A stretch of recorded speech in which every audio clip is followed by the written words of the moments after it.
All right. Marco. Polo. All right. Welcome to Drunk Doctor Who, episode 4.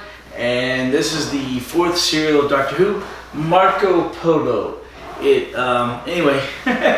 Marco. Polo, yeah. Anyway, the Doctor and his companions, Ian, Barbara, and Susan, go back in time and they meet Marco Polo on the roof of the world, the steps of the Himalayas? The Himalayas, yeah. The Himalayas. The roof of the world. Yeah. Not the roof of the steps. Yeah.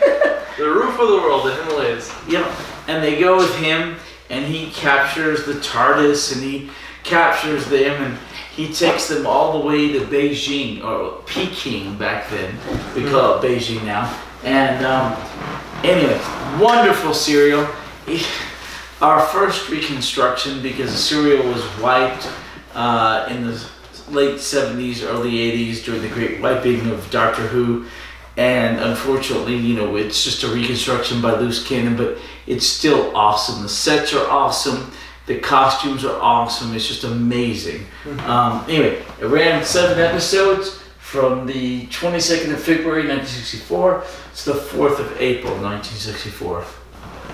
And we are there, and it's the second one. Wait, the one that's missing because I pulled it out to watch it. Yeah. And anyway, first reconstruction. And what did you think of the reconstruction by loose cannon? I thought it was absolutely wonderful. We talked before about the reconstruction and how they use the audio and the photo stills. Photo stills, yeah. What do you call that? The production or the... Well, the publicity stills. The publicity production stills. And I thought it'd be much more sketchy and loosely based, but there is a beautiful set, so they took tons and tons of photos, as you mentioned, so it actually followed quite nicely. There are lots of images and then audio and the subtitles that depicted what was happening off screen that you couldn't see, because there wasn't video, it's just the stills and the audios we were watching. But because there's so much audio, the audio was really well preserved and so many stills that you can follow it quite easily. I loved it. Even though it wasn't video, I really enjoyed the sets. It's very beautiful. Right. And of all of the Doctor Who serials that are currently missing, this and probably the Daleks' Master Plan are the two that are the most sought by Who aficionados. It's just beautiful. I really, really, really, really wish they had not junked this one. It's really heartbreaking. Yeah, some Doctor Who serials have really, really bad reconstructions. Okay, it's just sitting on a photo still for several minutes and for a couple of minutes. Yeah, but this one not so much, because this one had a lot of publicity. It follows really nicely. It's really good. It's not real hard to follow. But Loose Cannon does the best they can with each and every one, and they're wonderful. And if you are a Doctor Who fanatic, aficionado, whatever, and you do not have Loose Cannon reconstructions, get them. We highly recommend get them. They're just fantastic. And there's an intro and an outro by one of the actors from the serial for each one of them, because they did these in the 90s and noughts when the actors were still alive. Yeah, and they reached out to them and they got them into the production and they did the intros and the outros. Exactly. Some of them are still alive today. Yeah, that's although awesome. Time goes on. But anyway, 7 episodes. Now next time we have the Keys of Marinus. This is Marco Polo was the only non-existent serial for the first season of Doctor Who. The Keys of Marinus next time is 6 episodes and is a forebearer of the Key of Time, which happens in like the 14th or 15th or 16th season. In the Keys of Marinus, they look for a part of a key, and in each episode they find a part of the key. In the Key of Time, 15 series later, it's kind of like seasons the later. Infinity Gauntlet. Right, kind of like the Infinity Gauntlet.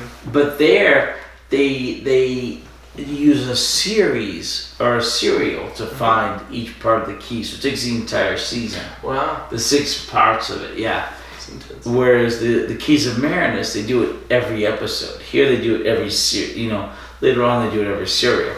And the Key of Time is one of the first examples of Doctor Who doing an overarching story arc, and introduces Romana 1, who is one of the key female companions because she's a Time Lord. Romana 2, who replaces Romana 1, is that same Time Lord or Time Lady regenerated. Oh my God, I had such a crush as a kid on Romana 2. Not Romana 1, but Romana 2. Oh. And Tom Baker, the 4th Doctor, married her. You had a crush on him? Oh, No, they married her. Married. They were married for a long time. Well, For a few years anyway. And, eventually, they separated and divorced. And, the companion leaves the Doctor. It's just part of life. the sad part of life. Life goes on. Sure Companions go on. Time goes on. Friends go on. It's all part of life. So after setting up sort of the characters and the production context of this, I also wanted to set up a story context. You mentioned in earlier podcasts how we talked about how the Doctor Who as a show has its on and offs of historical and sci-fi and historical and sci-fi, and it does that as a children's show. It wants to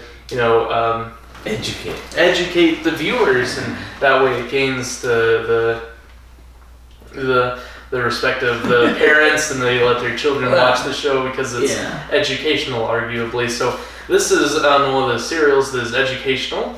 Today we're drinking wine. 7 episodes in the serial. So all right, we're drinking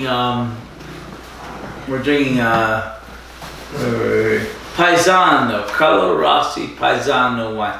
The same way we usually drink, except that stupid, horrible chocolate wine. we put that down the drain. Accidentally the wrong drain that didn't work. We didn't drink too much. My bad. But we tried to put it to rest. This is so Carlo Rossi Paisano wine. What was I thinking? And then we have to drink wine for 7 stinking episodes. We drink vodka rum. We won't survive 7 episodes. We'll be using this bucket down here. Right, we do have a bucket. We have to reach a slow climax into a drunk level and maintain it. Hard alcohol, it's really hard to do that in the longer episodes. Well, so that's why but you can do it in the shorter ones. Yeah. You need it arguably in the shorter ones because the 3 episodes you have to really reach that. But for the long ones, you need the wine. And okay. And this was our first reconstruction. It was. So it was digital stills, which was photographs taken for publicity. So publicity stills that were taken, put against and equal to the audio. Like we said, the audio was saved by several young children who sat up to the TV with microphones to a tape recorder to record it. There were 4 specific young people who did this, to whom all of these audios are given credit. I don't remember their names, but they basically saved some of the early serials of Doctor Who. And the video that we have is simply a reconstruction by loose cannon from the publicity, publicity stills given to the audios. And it's just amazing that we have these reconstructions. Thank you, Loose Cannon. We love you. We highly recommend Loose Cannon. Yeah, it's better than just a radio presentation of the story, which is what you would have otherwise. And we love that presentation of the story. But anyway, so Marco Polo, the Doctor and his companions are found upon the ceiling of the world, the roof of the world, and they're picked up by Marco Polo and his band as they're going slowly but surely to Peking, now called Beijing, to meet with Kublai Khan, grandson of Genghis Khan, and they head that way. And there's machinations with what is his name? Tagana. The horrible He's bad the antagonist. Hanyak, What's yes. your Czech? Hanyak? Hanyak. Czech. He's a Hanyak, yeah. Czech word Hanyak. So leading into this, we talked about production context, but I also wanted to talk about historical context. This takes place in Mongol-occupied China, because we had Genghis Khan, he took over China, he crossed the Great Wall. Right. We have Persia, which is modern-day Iran. We have Peking, which is modern-day Beijing. I was hoping you could give us a history lesson on the context of these places and where everyone was and what was going on in this region and geography. Right, they don't go to Persia. Persia is barely mentioned, but Persia is modern-day Iran. They renamed themselves in the 20th century because that was as close as they could get to the... Really? I forgot to take an Arby's packet. Yeah, what do you mean Arby's sauce? Well, I brought the curly fries and I had the Arby's sauce in my pocket because I never ended up using it. They gave me a whole bunch. They're not, stingy. They're real generous. So I have a few of those. Yeah, whatever. Okay. Anyway, Persia. Persia changed their name in the early 20th century from Persia to Iran because it was the closest they could get to Aryan. Because they love what the Germans were doing against the Jews. Right, this was during World War II and that. Well, prior to World War II. Prior to World War II. Because controversial. They hated the Jews. I don't know why people hate Jews. Don't do that. It's insane. Right, don't hate the Jews. The Jews, as the Bible says, those who love my people, I will bless. Those who hate my people, I will curse. Amen. I'm paraphrasing, but that's more or less what it says. But yeah, the Jews are the people of which the Bible speaks in the Old Testament. All you gotta do is... And yeah, we're going religious and political. I don't know why, but anyway. So in Peking, which is where they go, which is modern day Beijing, but they're in Cathay, right? Cathay, yeah. Cathay, which is China, but Mongol occupied. Right. That's what. That's when the Mongols controlled China. But anyway, is it Mongol or Mongrel? Mongols and Mongol, and they come from Genghis Khan and the Genghis Khan and Kublai Khan. They all come from Mongolia. Right. And the whole Great Wall is built to keep out the Mongols. Yeah, that's something we talked about. Is they're doing the Indiana Jones-esque, traveling scenes, and they show them going from one territory to the other. And along that, they also had a graphic of the wall. And one of my questions was, it looked very stitched together, and it looked like it was doubling over. And why did it do that? And your answer was, well, the Great Wall was not originally one wall. It was a bunch of separate walls stitched together by one particular emperor of China. Patched it together, yeah.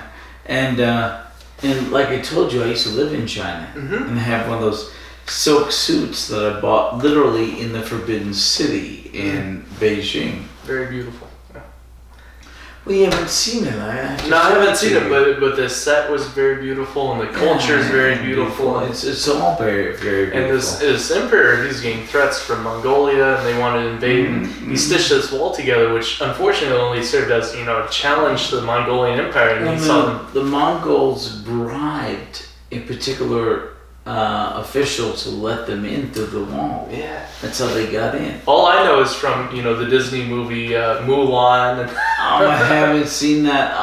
You haven't seen Mulan? I am 30 years older than you are. Well, 27 years older than you. Right. You're 22. I'm 49. Yeah, I'm 27 years older than you. I haven't seen Mulan. We're talking about making a list of classic cinema movies that you need to educate me on. We also need to add Mulan as a movie that I need to educate you on. No, it's a Disney masterpiece. There's no such thing as a Disney masterpiece. It's a great movie. Just wonderful songs. I will give you Up. And Up was great.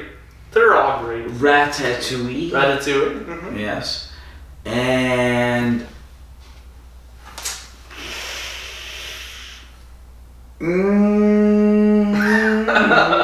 Cinderella, and that's it. That's all I'll give you. Oh, Sleeping Beauty. They're all good. No, Oh, there's so much crap. Oh my gosh.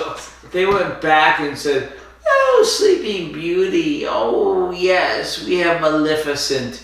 She wasn't that bad." Okay, I love Angelina Jolie. Mm-hmm. She was one They of my, remade the live action, is what you're talking about. yeah, she was one of my hall passes Great forever. cast. Oh my gosh. The list. No, the hall pass. Hall pass.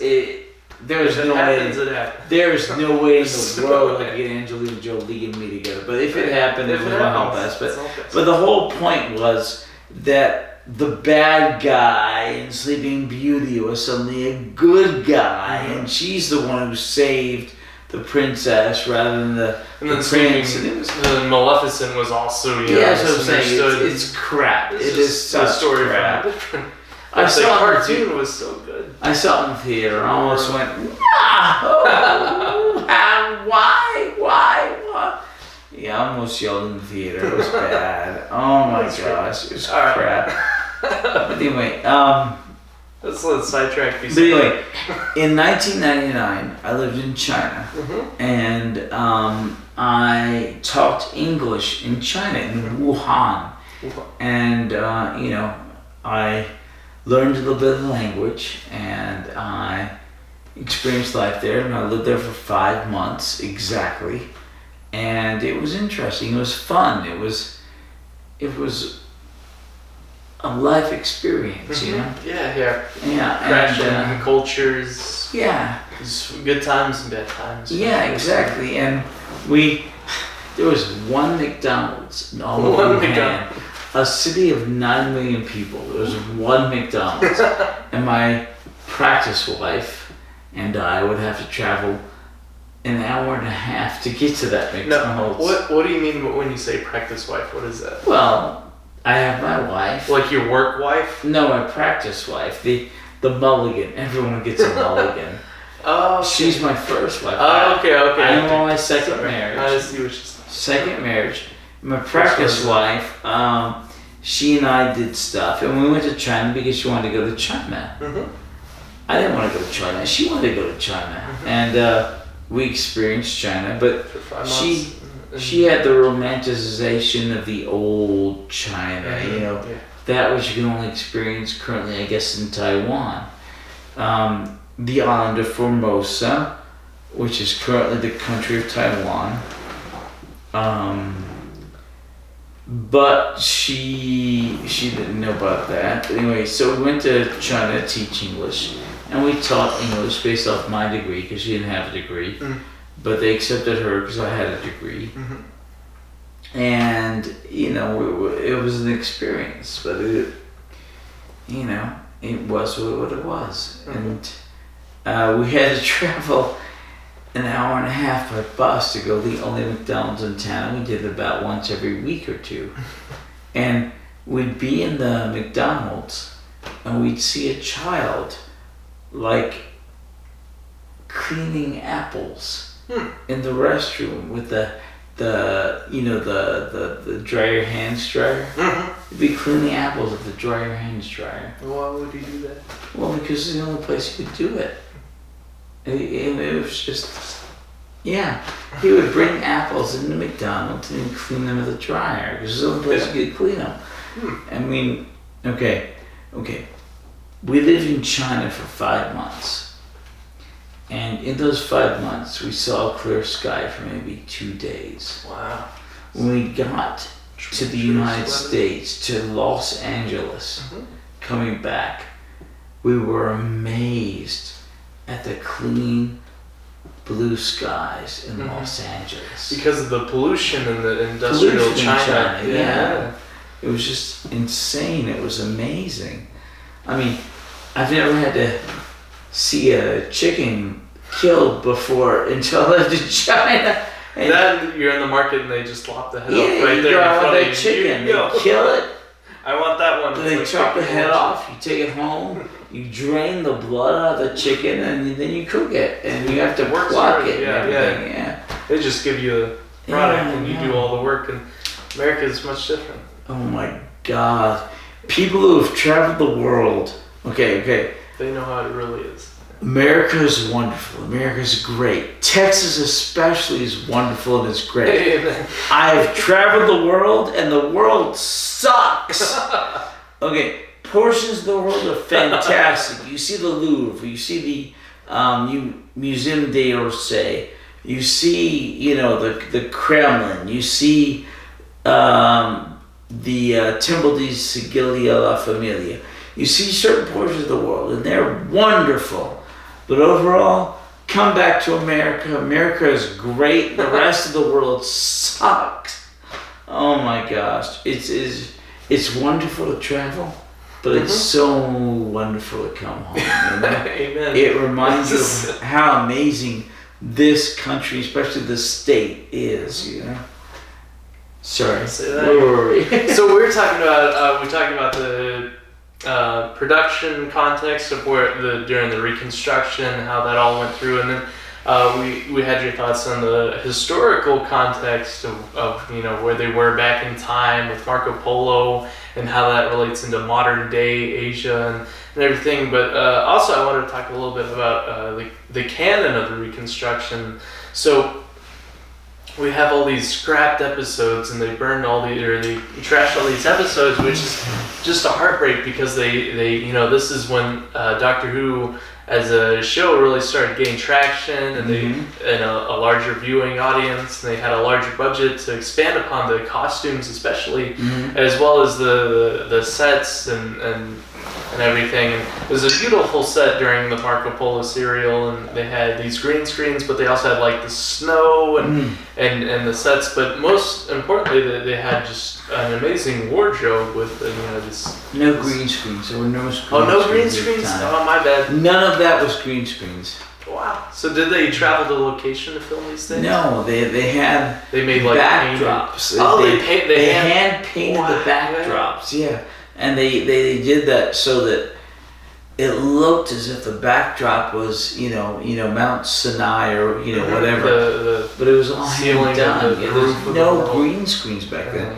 The green screens came into effect in the late 70s and early 80s. And right now we're in 1964. Right, 1964. No green screens, no special effects. Yeah, so we had this expanded budget for the sets of the Doctor Who. Right, because of the Daleks. The Daleks made this big, and they had such a large budget, and it's so amazing. Such a shame that it doesn't exist. So also along with that, we also have to talk about the canon of it because it aired on BBC, and so the story is canon, but also during the reconstructions, the images used may not always. Well, no, it because they also have the animated. It's canon. Well, there's nothing animated, but it's all canon. It did air. It did go out, and the audio still exists. It's all canon, and loose canon. Thank you very much. Does the reconstructions, but it's all canon. Oh my gosh, I so wish it was not deleted. The production value is so amazing. The Chinese representations are so amazing, and even though 7 episodes and kind of overlong and kind of convoluted, the production value is so phenomenal. I just wish it was not. Speaking of the production value in the sets, did they just have like false snow they made? They just had the ice machines that made that snow during the very first episode in the serial where they're walking in the Himalayas. How did they do that? Probably. That's really cool.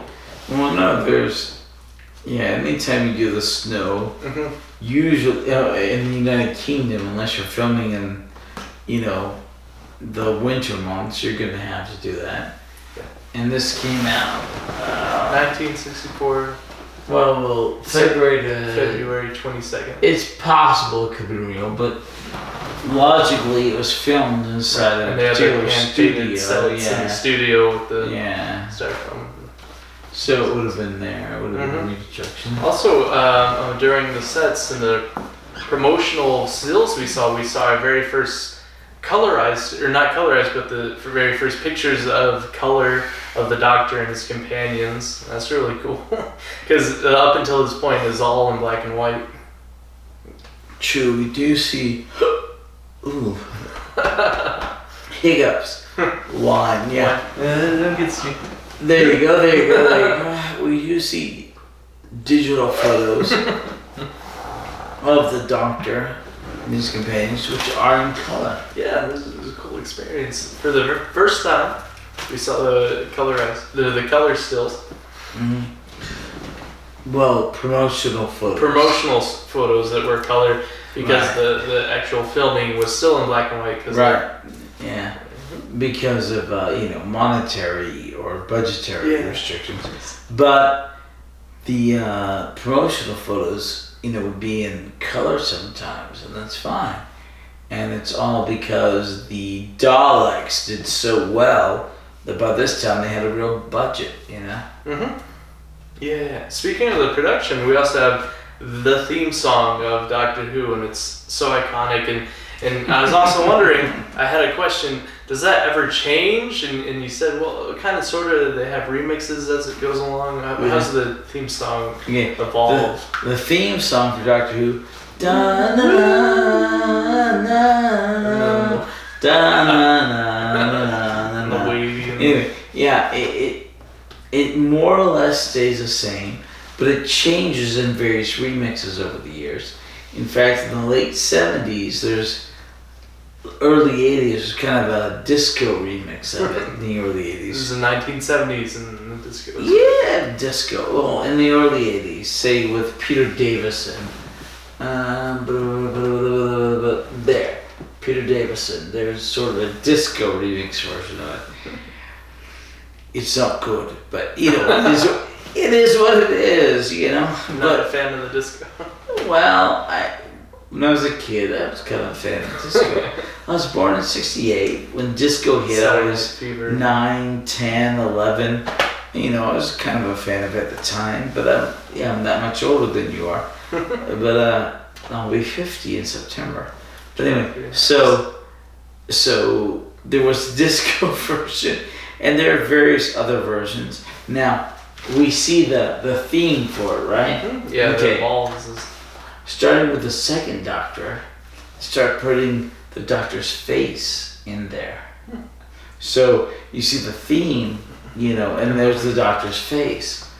And that continues throughout the rest of the Doctors until present time. So they change it with every Doctor. Right, and they put that Doctor's face in there. Did they change the face? Do they also change the remix of the theme song? Sometimes yes, sometimes no. But the Doctor's face goes in. But it starts with the second Doctor, except for the 50th anniversary, in which case they do the theme. No. Oh, okay. But they put the first Doctor's face in, which is so. It's really cool. Yeah, it's so cool. Because his face was never in there in the old one. Exactly. Not until the second Doctor, right? Right. But it's a tribute. It's an homage. Because at this point, is way later in the future. He's passed away at this point. It's really sad. Yeah, he passed away by 1973. I think he passes away by 73. Yeah. Yeah, rest in peace. Yeah. Well, they bring him back as they have other actors play the first Doctor, both in the 5 Doctors and in Twice Upon a Time, which is the most recent episode, the Christmas special for 17. Do you enjoy these other actors' depiction of the first Doctor, or is it kind of, do you really prefer the first Doctor? Yeah, how do you feel about that? That's a tough question. Kind of loaded. Well, that's a tough question. I don't know. Hold on. Do they do a good job in the homage to the first Doctor, depicting his personality? Okay. He's kind of a more aggressive and gruff Doctor. Yes and no. Yes. Okay. I really, really, really, really wish it could be the first Doctor, but it can't. Hartnell died way back in the day. It is what it is. But I appreciate that the I appreciate the representations of the first Doctor that are done, the 5 Doctors, Big and that are shoes done to fill. twice upon a time by those actors because it is necessary for the story. And while I wish it could have been done by Hartnell, no one lives forever. We do not live forever. And I appreciate the fact that those people are properly representing the first Doctor. And they do a great job. And he's the only Doctor that has been represented in the future of time by others. So, yes, I really wish it could have been him, but I also appreciate those who have represented him, you know? Yeah, good deal. Yeah. Alright. It's a tough Give call. and take, yeah. You appreciate the original and also their effort to represent. To represent him, yeah. Right. So we've It's covered tough. the production and the characters' context and the historical context, and as well as moving on to the production and the theme song. But I also I had questions about the characters' disposition. Disposition. Something I was specifically confused about was Tagana. Tagana's the antagonist of this serial. He's really throwing a kink in everyone's plans. He has this plot to assassinate. Oh, he's a true Hanya. Yeah, but why is that? Why did he have such contentment and hate for Marco Polo? And he is this emissary of peace. Why was he trying to... Tagana Tagana, yeah. believed in his own lord, his own warlord, and he... Which was his grandfather, Genghis Khan? No. Genghis Khan was Kublai Khan's grandfather. The Khan. Right. Tagana was loyal to Ig something. I don't remember his name. But he was not loyal at all to peace. He was not loyal at all to Kublai Khan. He simply wanted to give the power of the TARDIS to his warlord, so that his warlord could be supreme over all. And it was bad, Yeah, so He did everything he could over many, many episodes to sabotage Marco Polo and those of the TARDIS, including the Doctor, so as to assassinate Kublai Khan, so as to bring chaos to the realm, so that they could take over. Yeah, beginning with the poisoning of the water supply, and it's presented in a way that he would have almost been successful if it weren't for the Doctor and his companions. So it's presented in the way that it's a good thing the Doctor intervened with his companions, and they had an impact on history. Otherwise, Tagana would have been successful, and Tagana would have been successful in overthrowing the Khan and his assassination attempts with the Khan and Marco Polo. So I want to ask you about, sort of the Doctor's influence on the timeline as he obviously goes back in time, maybe not intentionally, because the TARDIS is kind of hit and miss and where it ends up in time and space, but it has this huge impact on the cavemen and inventing fire, and then the Khans and Kublai Khan, and they're preventing the assassination attempt with Tagana, and also there's the big promotional thing, that a big thing to represent Doctor Who is the TARDIS within the Starry Nights photo of the Starry Nights painting with Vincent van Gogh. That's a big thing, is Vincent van Gogh. And they interfere with the timeline way in the future. But I haven't seen that yet, but I've seen it a lot in posters, and they have the belts and the t-shirts with the Starry Nights, but they have the TARDIS in there. That's a big flagship with, how the Doctor has intervened in the timeline. So... Wait, where's the question? I don't know. I was just Okay. mentioning he has a big impact, and he really shapes reality as we know it. Because it might have been very different if Tagana had succeeded in assassinating the Khan. The warlord would have had power, and he would have had control of the TARDIS, or so he thought. But Okay, first of all, the Starry Night, painting and the TARDIS and everything. Okay, that all comes into play in the 50th anniversary episode, The Day of the Doctor, which we will get to in about 6 or 7 years. Seriously, it's way down the line. One serial. Right. Yeah, but Vincent Van Gogh and the Doctor, and it's during Peter Moffat's tenure as the showrunner, and it's way the hell down the line. I mean, look. We got the timeline here. Yeah. We're here. Serial number 4. Alright. Let's see.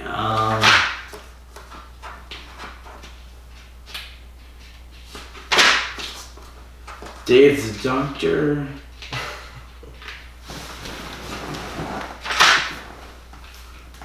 Is serial number 243. Okay, so we are 239 serials from the Day of the Doctor. That's several years because Well, no, a serial a week, 52 weeks in a year. Yeah, well, minus vacations and holidays. Yeah, even longer. That's at You're least looking at 3 years or more. 4 years. 4 years or more. 4 to 5. 5 years. It's way down the line. But my question is, just the show in general of the Doctor Who, it presents the Doctor as having a huge impact on our timeline and shaping how things have turned out. He has an impact on the cavemen discovering fire and preventing Tigana from sabotaging, or assassinating the Khan, so that we may, live out our reality as we know it. Because otherwise, if he hadn't intervened, it would have been a much different story, potentially. Right. That's just a cool thought. Yeah. Really ties in, like we were talking about how the Doctor Who ties into history, and the show turns into a history lesson. Because it's marketed towards as a children's show. Exactly. In the early days, it was a children's show. It was a children's drama. And every other episode was science fiction, but every other episode was historical. So you had the Cavemen, the Daleks, Edge Destruction was the anomaly, Marco Polo, the Keys of Marinus, science fiction. Yeah, they thought it was going to fail. Aztecs, which is historical. The Centaurans, the Censorites, which is science fiction. Right. The Reign of Terror, which is historical. Planet of Giants. It just goes alternating science fiction and historical. And it keeps up that for a while until it finally gives it up, and eventually just goes straight to science fiction with the second Doctor.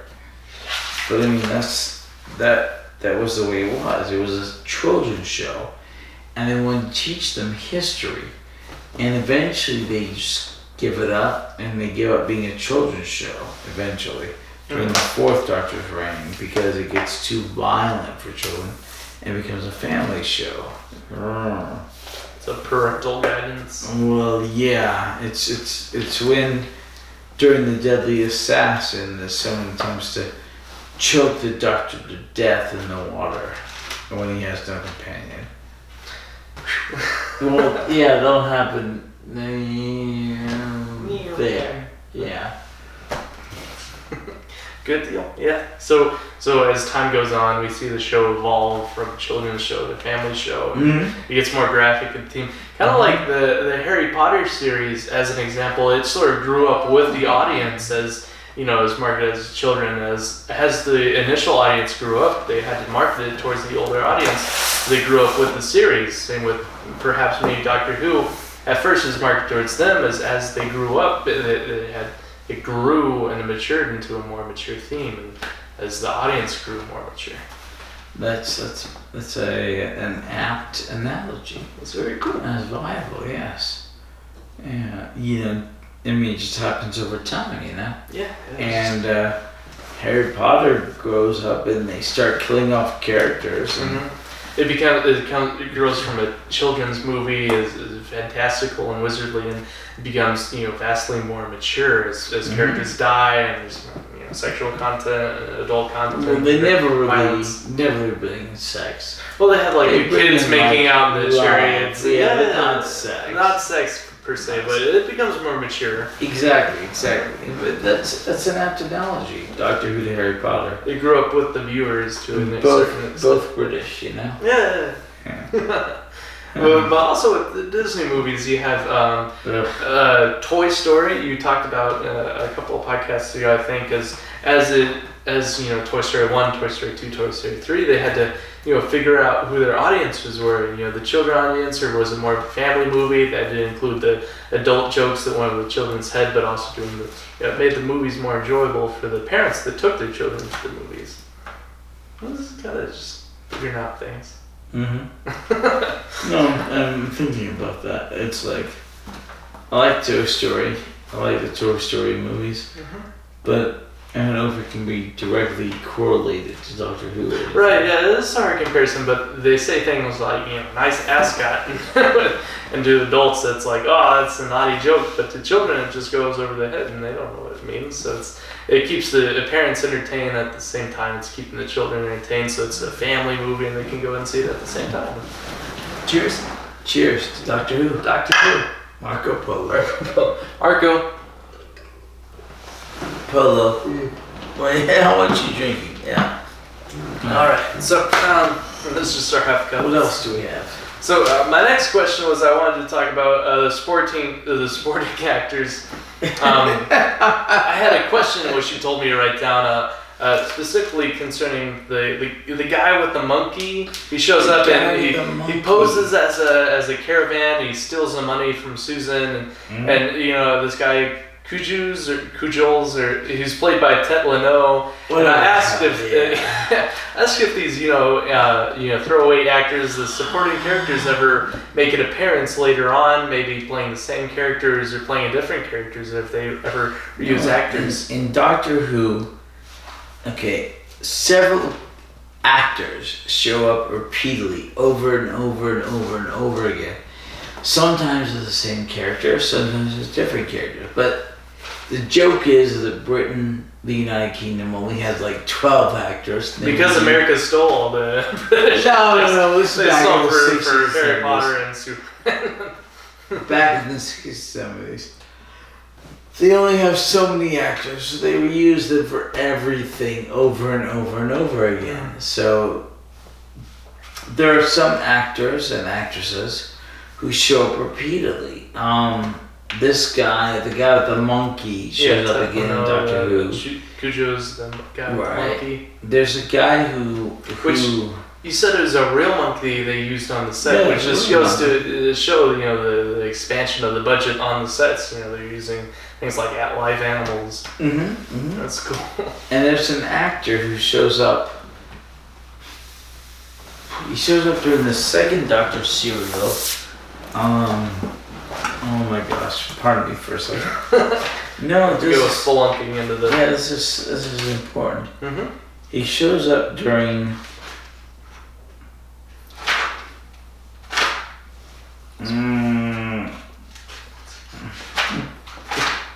The Mind Robber. He shows up during The Mind Robber. And that same actor who's there for The Mind Robber shows up again later on as a Time Lord. A completely different character. Same actor, different character. Correct. Same actor, different character during the War Games. And then he shows up again and again and again as the same character. Same actor, same character during different serials for the third Doctor. Obviously, he can't come back as the guy with the monkey because he dies in the series. It's a different guy. We're talking about a different guy. Yeah, but there are several actors who show up to play different parts in Doctor Who over several different serials and different seasons and everything. And oh my gosh, this guy doing the Mind Robber, he has a particular voice, an amazing voice. and you recognize him immediately in the Mind Robber and the War Games and further on because of his voice. And there's several others that do the same thing. Not even in the Doctor Who show.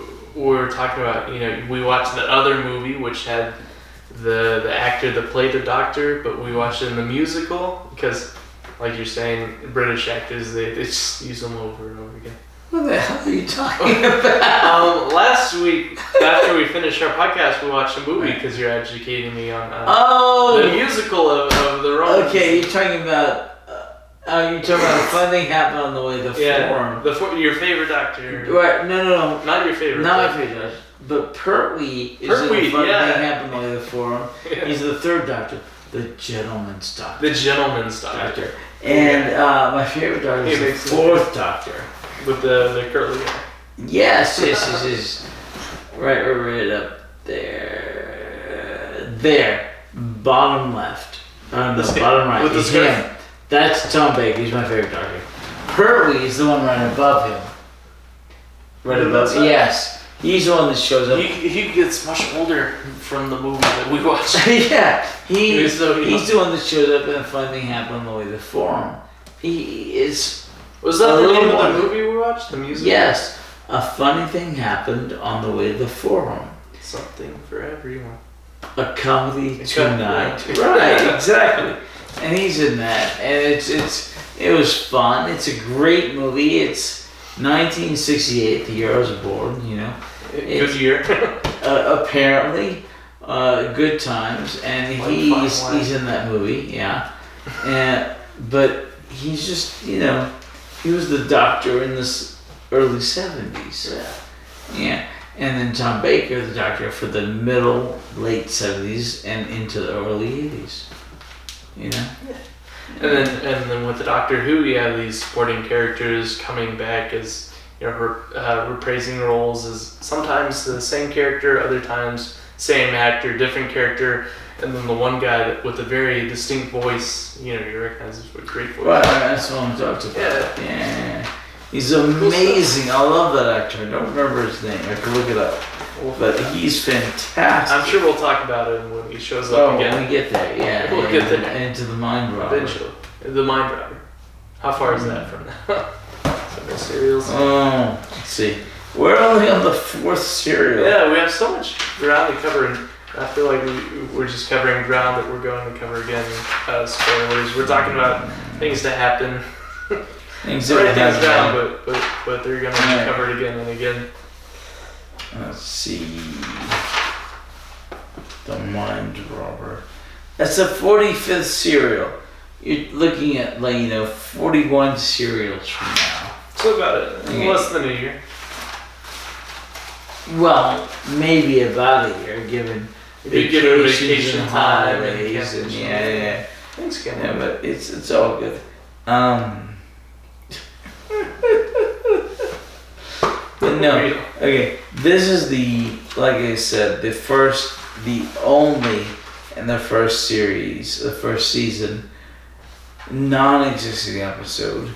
The next one we will look at is the Crusade. That's the next one with their reconstructions. That's season 2. Season 2. Half of the episodes exist and half of them don't. Usually they would have animated the non-existing episodes, except it's historical, so they didn't. Because the science fiction ones are more popular. So they didn't animate those, at least not yet. And then season 3. Season 3 is decimated, most of the episodes don't exist, right? Galaxy 4, there's only one existing episode. Mission the Unknown, Myth Makers, Dalek's Master Plan, Massacre of St. Bartholomew's Eve, all non-existent.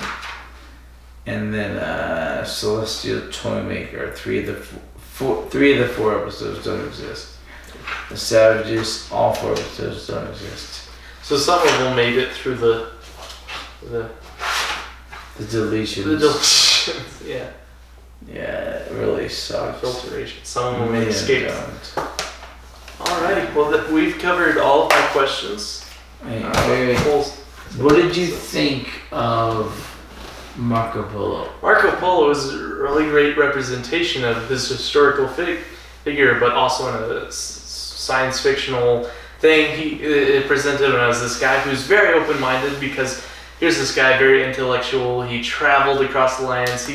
He's level-minded enough to recognize that there are things that he may not know about. So Marco Polo, yeah, he's traveled. He's seen things that prior to his travels, he thought were unexplainable. He wouldn't believe before, but by discovering new species and new phenomenons, natural phenomenons, when presented this science fiction thing of the Doctor shows up with his fictional caravan, the flying TARDIS, he doesn't know how to accept it, but he kind of does, because he's so open-minded. He's like, I've seen things that beforehand I've never thought believable, so why can't I believe this? And he's just a really cool character. I thought it was a great depiction of his historical figure.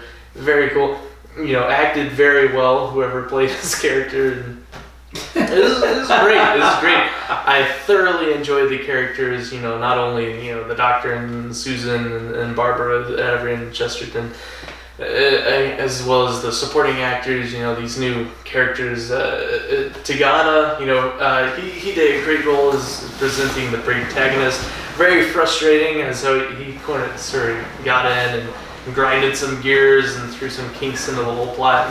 And Marco Polo, this historical figure, presented in a historical yet science fictional way. This is great stuff. Great stuff. I really enjoyed it. Okay. Even though it's a reconstruction, as we talked about before, the beautiful set, expanded budget, still black and white because the nation was still, recovering, hard times, budget constraints, but still an expanded budget, so they got to expand upon the wardrobe along with the hand-painted black sets. and white until the 70s. Yeah, until the 70s, but it's still beautiful. Because of the beautiful set, they had so many stills and production, so many stills, the media, promotional, that's the word I'm trying to think of. So many promotional stills that they took so many pictures and stills, and because they had the audio, they really presented it in a way that is easy to follow. Even though they didn't have the video per se, you could follow it with all the pictures and the audio. It was really enjoyable. Sounds good. This is our only reconstruction, thank the Lord, for the first season. Mm-hmm. Next time we'll do the Keys of Baroness for our episode 5, and hope you join us. And thank you so much. See you next week. See you next week. Bye. Thanks for joining us. Yeah. This is the Hatter, as always. Yep. And hold on. All right. There you go. We did a catch.